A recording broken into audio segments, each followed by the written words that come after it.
Hello lads, today I'm going to be giving you all the tutorial on this 5x5 piston door, which is 288 blocks, and it is probably one of the most survival friendly doors that you can possibly build because it is opening in 4.7 seconds and it has no entities, and it's also only 288 blocks and 2 blocks wide, so you can have it flush with something else.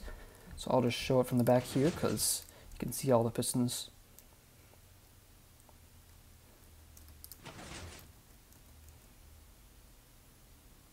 It is very fast. It's much faster than the other version, but it is 1.21 plus because of these crafters. It really wouldn't be possible without them, honestly.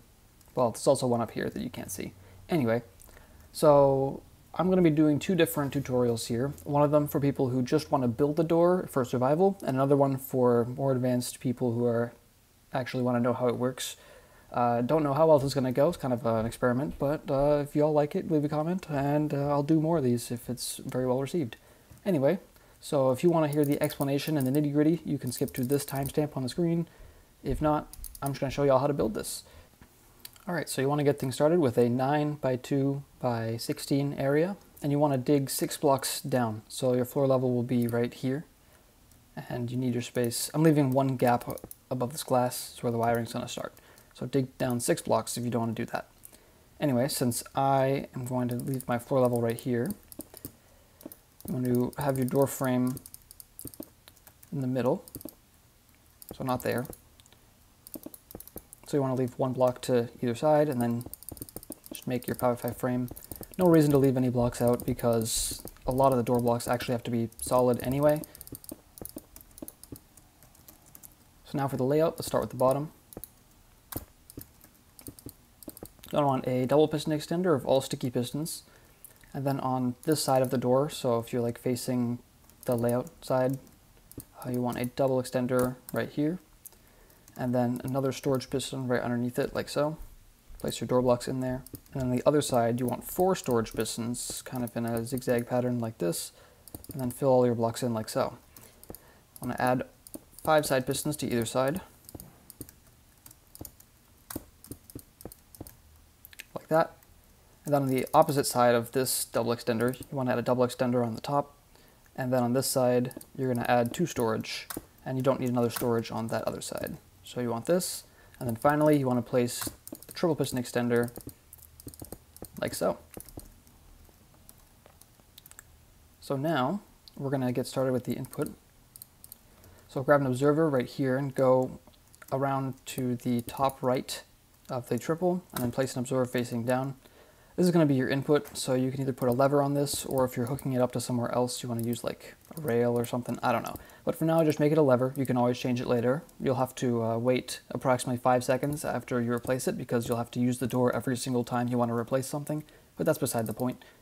Anyway, you want to have this input right here in 3 blocks, and then also 3 more dust right here.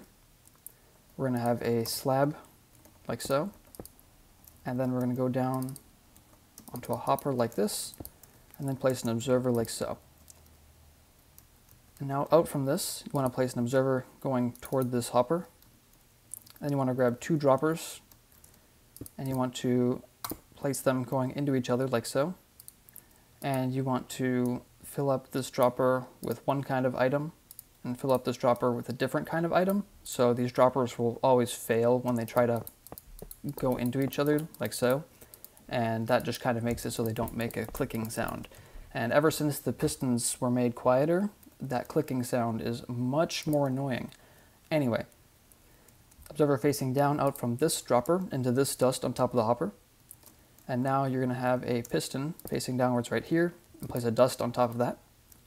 Another observer facing downwards next to that piston, and then place a 4-tick repeater on top of that. And now for the double extender, I'm going to have this observer away from the piston like so. Grab a note block, place it right here, place a dust on said note block, and then place a 3-tick repeater out from that dust going into this block. Now for the rest of the double extender, we're going to place a block right here to QC that, and then place 2 more observers like this. And now you want to have 2 updater pistons, otherwise this won't work.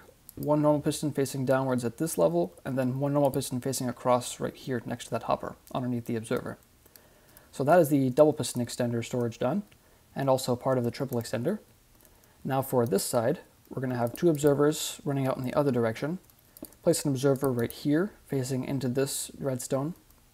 Now grab an activator rail, place it on top of said observer. That's going to be used later. Place another observer like so. Place another observer facing downwards diagonally from this. And then on top of that, you want to place a 4-tick repeater such that it is being powered by that observer.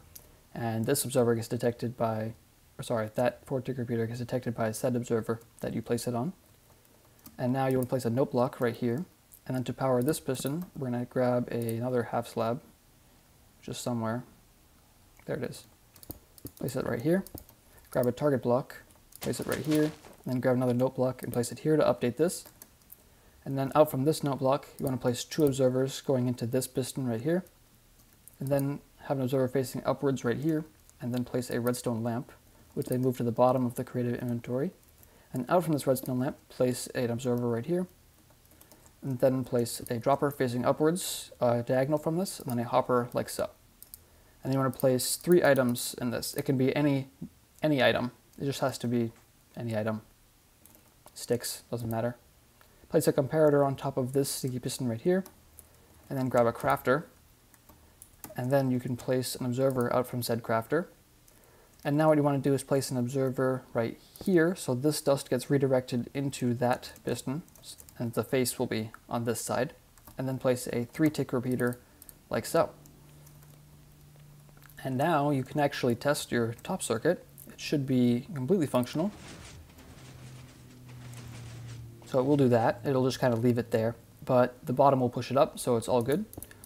And now what you want to do to test the opening is place your sticky pistons at this level, leave a gap right here, and then place 2 of your rows of your quartz blocks like this, and then flick the lever again. It should open up, and then do a triple extender, and then grab the blocks up to here. And if that works, that's exactly what we want, because we're going to have a double pulse going into this line later, and so that'll open fully. Now, to get started on the bottom, we're going to have an observer facing down out from this note block, and then into a dust on a block, like so. Place an observer facing downwards right here, and then have a normal piston underneath this so it gets powered by the observer. Then place an observer facing into this sticky piston right here, and then on the very bottom corner, place a normal piston facing upwards. Next to this normal piston, place an observer facing downwards underneath the sticky piston, and then you want to place a glass pane, can be any glass pane, like so, on top of that. And you also want to place a normal block next to this glass pane on this side, because we'll have to place it later and it'll break the door if you place it there. So now, to power these pistons, we're going to have an observer facing out like so, and then 2 observers facing out from those. Normal block right here, sticky piston facing upwards, and then an observer facing upwards on the face of that sticky piston. And now you're going to grab another crafter, place it like so. Now diagonally down, place a normal block and then a dust on top of that, and then place a note block.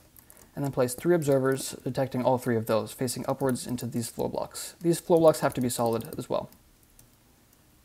So now, after we've powered those, we need to update them.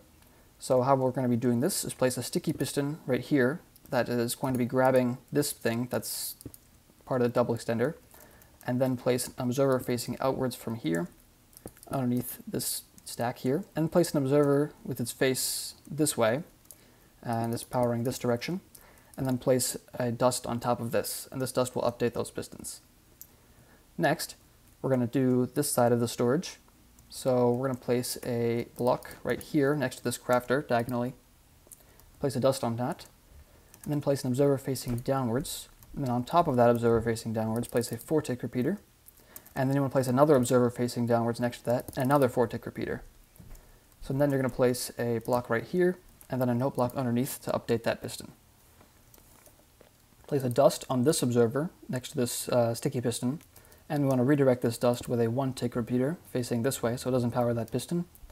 And then out of this repeater, place an observer facing upwards into this sticky piston right here on the other side. Now to power these two, place an observer facing upwards from the first 4-tick repeater into a block, and then grab another slab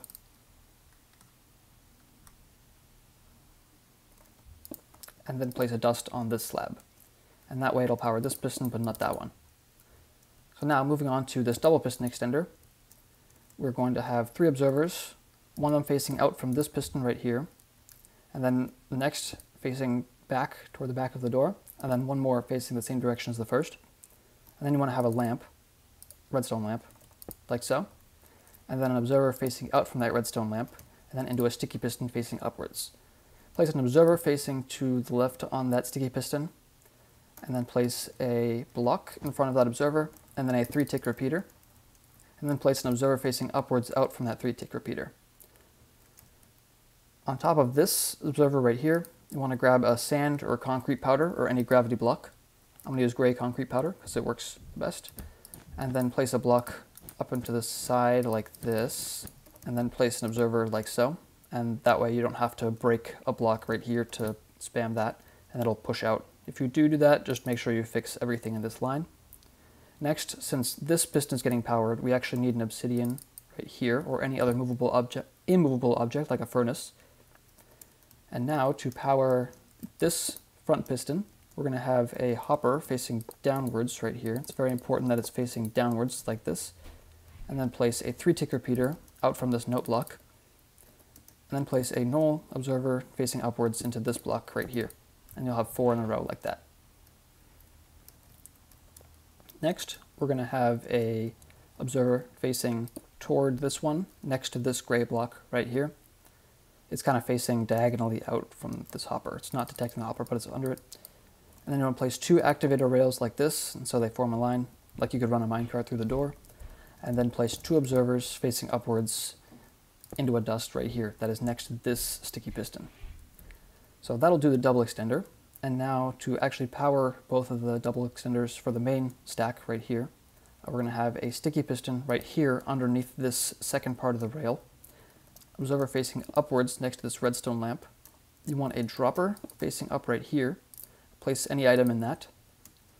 And then next to this, or right next to this dropper and into this observer, place a hopper right here.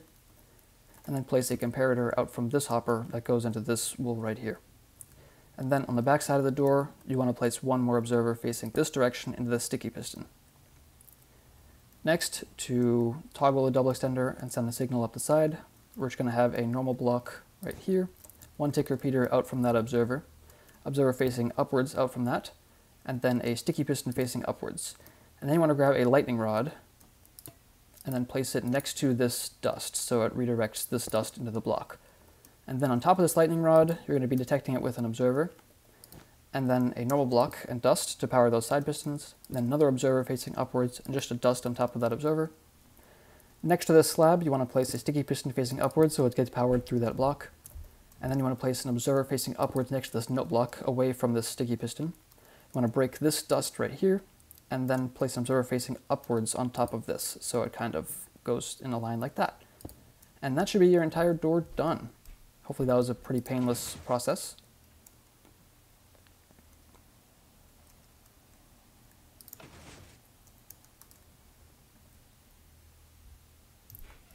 So yeah, there you go. I think the animation looks fairly passable, and it's really small, and it's also contained. So, in the efforts of making this tutorial more thorough, I'm going to do something that hurts my soul greatly. Okay, that should be enough. Oh my god. Alright, so if in the event that this happens to your piston door, I will show you how to fix this. So, we're going to start from the bottom and work our way up. So, on the very bottom, you want to make sure that this observer right here, next to this redstone lamp, is facing upwards into this dropper. That's one thing that could break. You want to make sure that this observer right here is on the face of the sticky piston, so it's not like this or anything. Next up, you want to make sure that this observer is in a down position next to this piston facing up. And then you want to make sure that this observer right here is not next to this glass pane. So if it's connected like this, you don't want that to happen. I just spammed it some more. But anyway, none of the other stuff should have changed. Oh, it did. So I'm going to fix that again. Anyway, you want this lightning rod to be up here, redirecting this redstone. And now you want to fix the rest of these pistons. Oh wait, yeah, this sticky piston has to be in an upward state, so there's a gap right here. And now you want to fix all of these random pistons and clear out your door frame and all the door blocks, like so.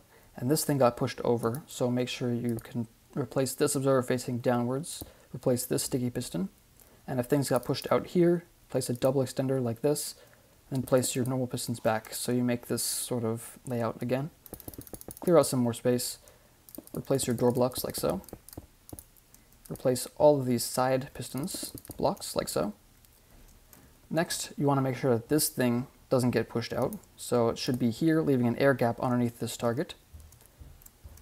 Next up, you want to make sure that this sticky pistons observer is spat out, so it's sitting and leaving an air block here.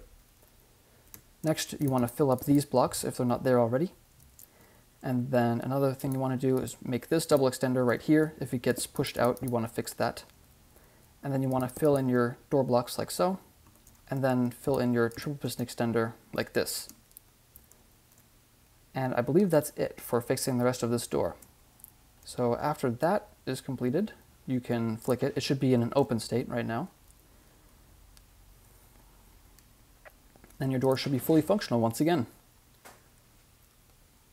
So if you need to fix your door, just refer back to this video. And this is a secret way for me to get more views.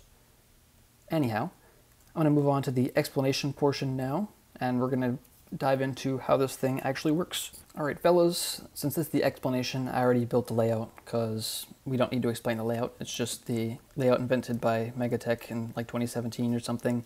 Works very well with observers. If anyone's ever made an observerless door with this layout, I really commend you because that's really hard. Anyway, y'all wouldn't believe the most difficult part to explain is actually this double extender right here. But anyway, let's get started.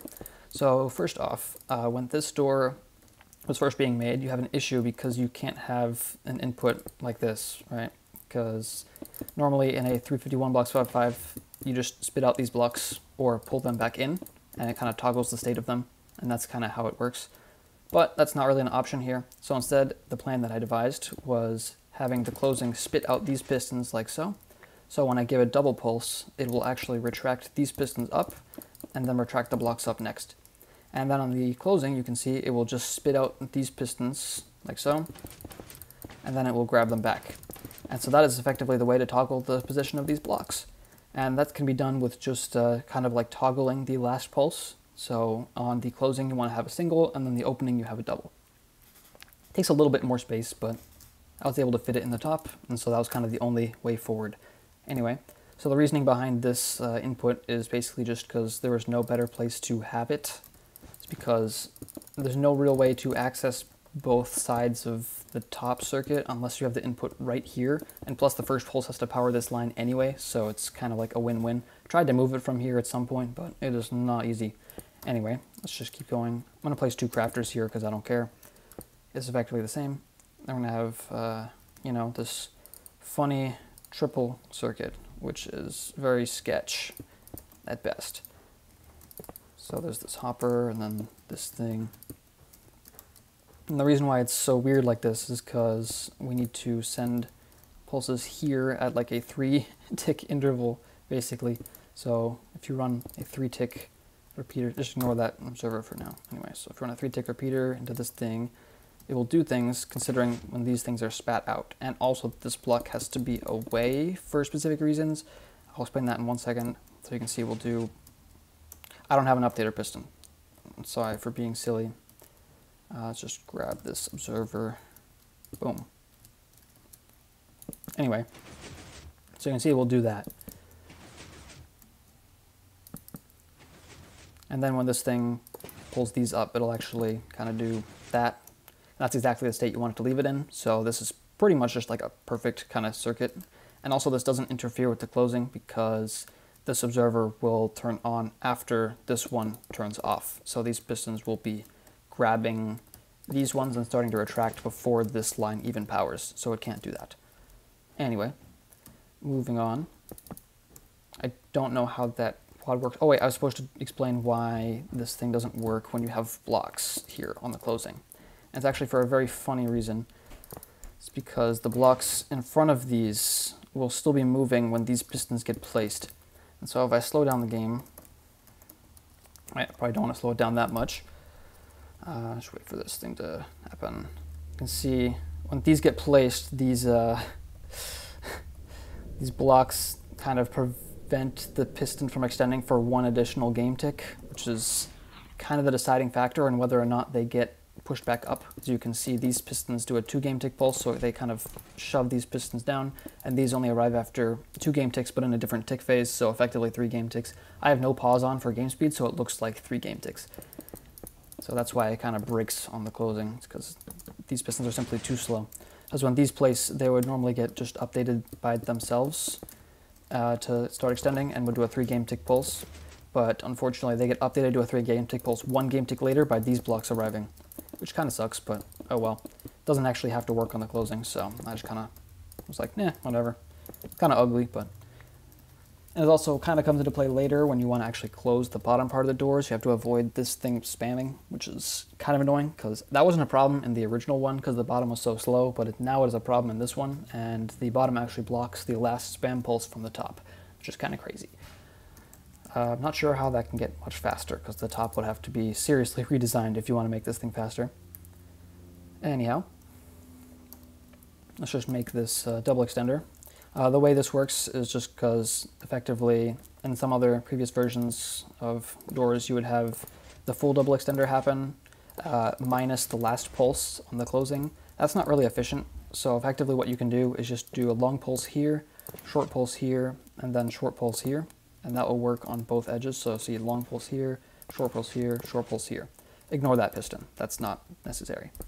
So anyway, that's kind of what I was thinking when I was making this. It doesn't actually work out like that. I just kind of got lucky with that thing. But anyway, this right here, and then this gets the long pulse, and then for the rest of these, it is just kind of spam random stuff and pray, because there's no real chance of getting any delay here, because you have to wait for this thing, because it's just a long delay. So basically the second time this thing goes is when things will actually happen. So I'm going to have a gray wool here to QC that, and then these things. Oh man, this thing is messed up, I'm going to be honest. So let's just watch this thing in slow motion. It is absolutely something. So you can see when this thing turns on, nothing happens, or for the first time, nothing will happen.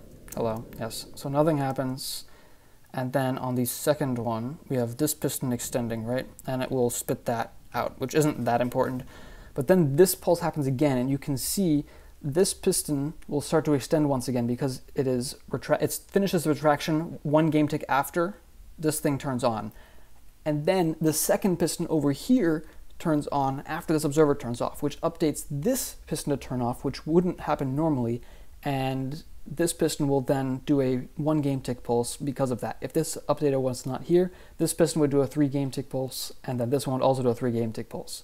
And then this is just getting the last pulse. So effectively that's how it works. Oh goodness. How do I reset the TP? Oh my god. Oh, M. That's the map hotkey. Okay. I don't usually use that one. Anyhow. Now with that out of the way, let's just move on to the other side, which is much more simple. This is just timing, basically. Oops, I don't want a minecart. Maybe this door is not entity full.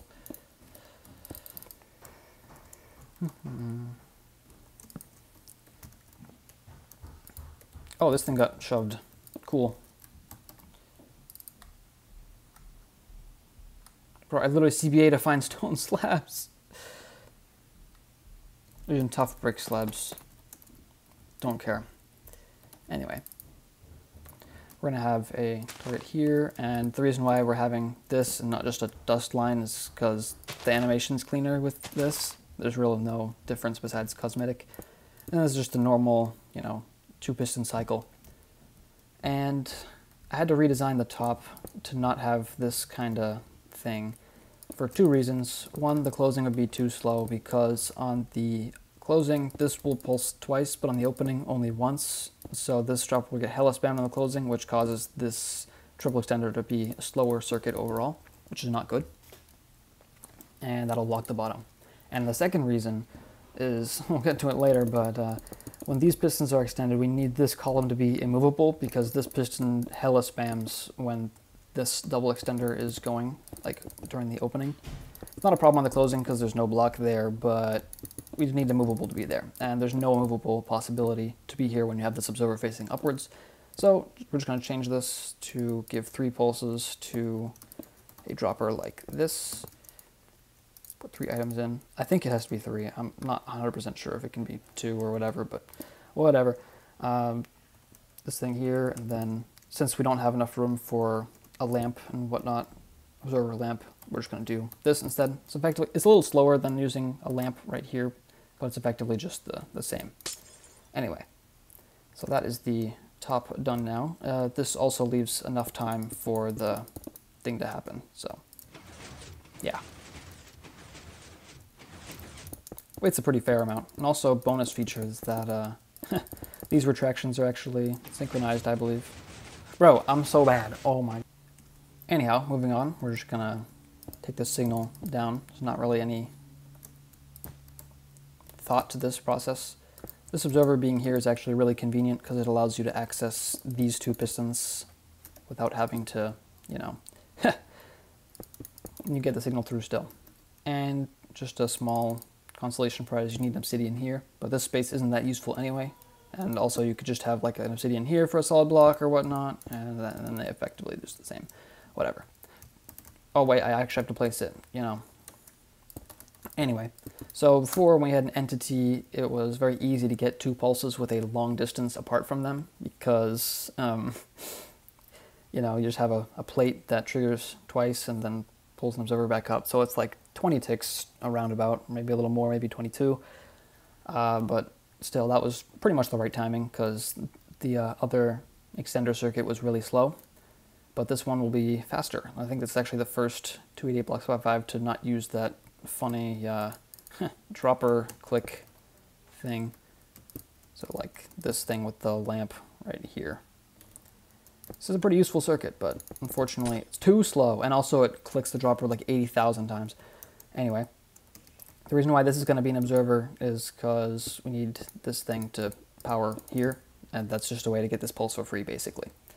And to get 2 pulses out of this, we're going to use a pane, because it's actually the fastest method to get 2 pulses.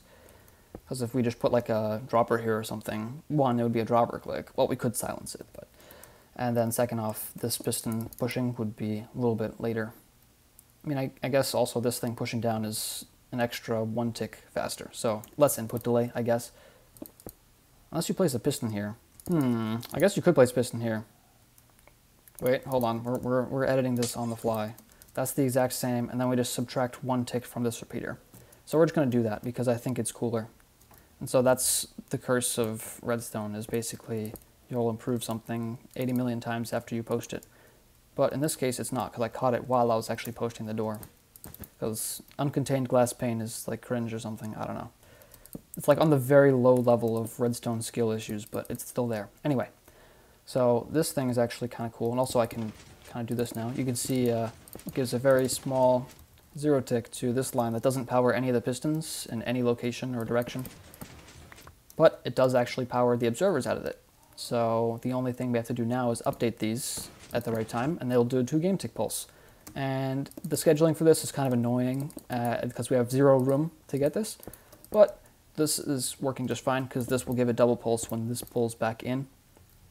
And on the second time this circuit goes around, this actually won't have been spat out yet, but it will like arrive here and update them to turn off, and then or turn on, and then something else will update them to turn off, like mainly this one, as these 2 are at like the same time for whatever reason. I don't know exactly what causes them to update properly, but it does work, and I haven't looked into it too much. Anyway, so let's do the double extender first, because the timings of this side are based on the timings of the double extender. So first off, we need a 3 tick repeater here, The reason why it's 3 and not 4 is because it actually would be unreliable, guaranteed if it is 4 ticks, because we have a 4 tick rep on this side out of some dust as well. So it would actually depend on dust update order. And also 3 ticks is just faster as well, so there's no real reason to have 4 ticks. Anyway, so when this thing extends, right, I'm just going to remove these for now. We have to count the timings, of course, so this will be 2 ticks until this dust, and then 6 ticks until this block. And so you can see right here, if we do 1, 2, 3, 4, and then we need to be 1 more tick, so that's why we're going to have the sand apparatus. Come on. Just so happen to fit really well on the door. Let's place an observer there. And then you can see when this thing pushes up, it will power that observer instantly, but when it pulls down, it waits an additional like 2 ticks, I think. Because I think so. Yeah, you can see these observers power at the same time. So it's like kind of like this 5 tick pulse, because it double pulses the lamp, and lamps turn off 4 game ticks after their last power source ends, most of the time, unless some funny business is going on. So it'll be powered from like 0 to 2, and then not from 2 to 4, and then powered from 4 to 6, and then it will turn off at 10. So you get a 5 tick pulse from here, and then add on 2 more ticks and you get 7 ticks. And that's the exact duration you need for this, because this thing will do a pulse after 2 game ticks after this one, and it will do 1 pulse, and then 3 game ticks later, or sorry, then 6 game ticks later, it will do another pulse, and then you have to pull this back afterwards. I think it could be 1 tick earlier, but like, you gotta take what you can get here, because this is really freaking small. If I wanted to do that, I would just do 351. Anyway, so this timing right here, the first time this 3 tick rep goes, it will pull down this block, and then the second pulse will get blocked by this thing, and it also somehow does not pull this thing down on the closing as well, because it's getting extended. So that's pretty nice. The only issue arises when it's the final pulse, and this thing is a column of blocks, and it won't be able to push because this dropper is here. So that was fun, I guess, to put the dropper there. Anyway, to finish up this double extender, we need the last pulse to this one. So how we're going to get that is by using this insane double rail, which actually serves 2 purposes, but as of right now, we're just going to use it for the last pulse because it ties this thing retracting down to here. And since these ones happen at the same time, we just need 2 observers out from here, and it'll be max speed retraction. So that's the exact right timing for that. And on the extension, it doesn't actually matter, because it's like 4 ticks after this thing extends, which coincides with the exact timing of this 3 tick rep turning off, so it doesn't actually matter, which is pretty good. Good trade-off there. Anyway, that's going to be it for that. And we want to work on this side with the storage now. So this is kind of an old circuit. I literally used this in like the first 288, I think. So not really too much to explain here. Bro, I literally can't see anything. I'm using mossy brick slab. I don't care. Anyway, so I have a block right here. Oh wait, that's why you can't have a piston. Oh wait, no, you can just do this. Wait, hold on, I gotta cook. That's crazy. Do this, and repeater right there. And then observer facing upwards. This is your normal piston cycle. And we need this thing to be, what, 2 game ticks faster? Yeah. Okay, so we just have this right here. So it would normally be this and then this, but we need an extra one to go down to here.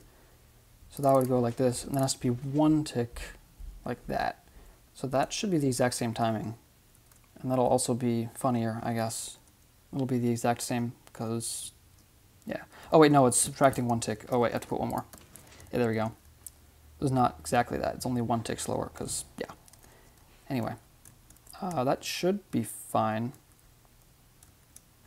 Yeah, should be alright.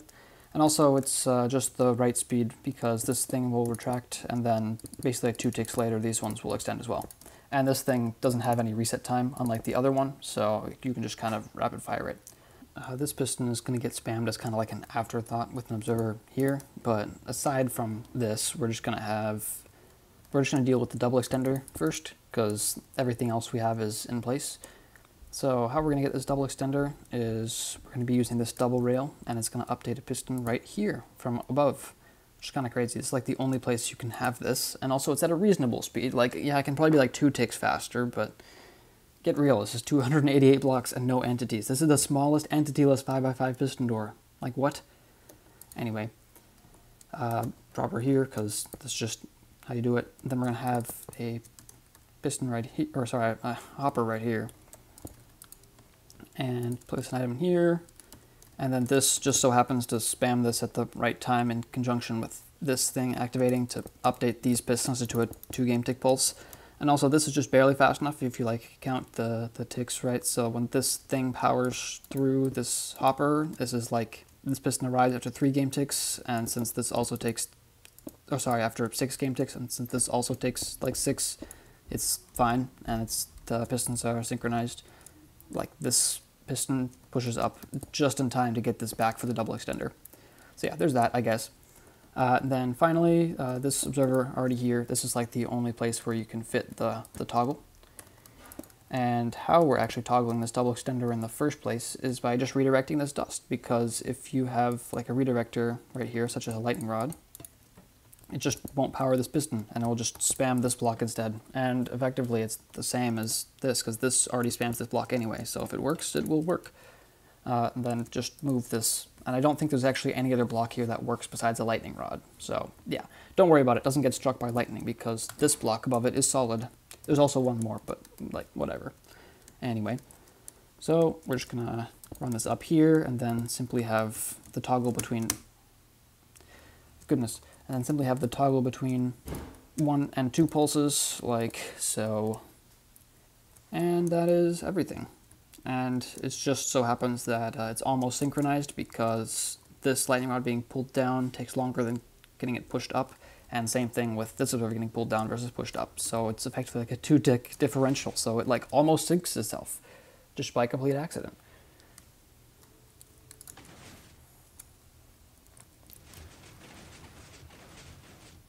Oh, it looks like my modification did not in fact work, so let me just kind of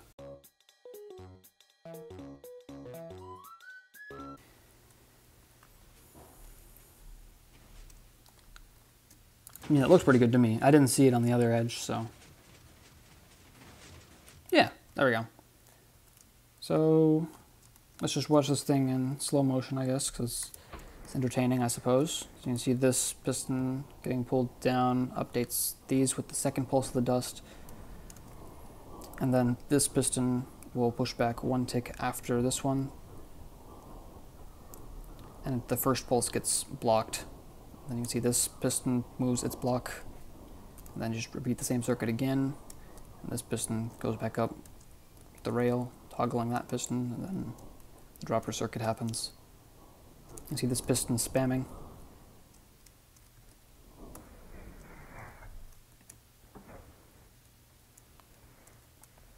You can see the first pulse of this piston gets blocked by this one. So that's pretty nice. You see pretty much right after this thing retracts, you get this piston extending. It also gets updated by this one or that one, I don't know. It's just the same thing.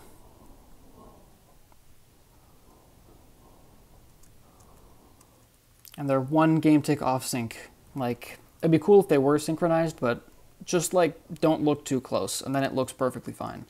Oh, I did the thing again. Anyway, thank you all for watching. Hope you all understand this really epic 5x5 now, because I think this might be one of the better 5x5s to build in your survival world, unless of course you want to add like 2 layers that make it like double size like this, in which case then you can get a 5x5 that opens in 0.85 seconds, I guess. Don't worry about it. Tutorial on that coming never, or maybe sometime, I don't know. See y'all.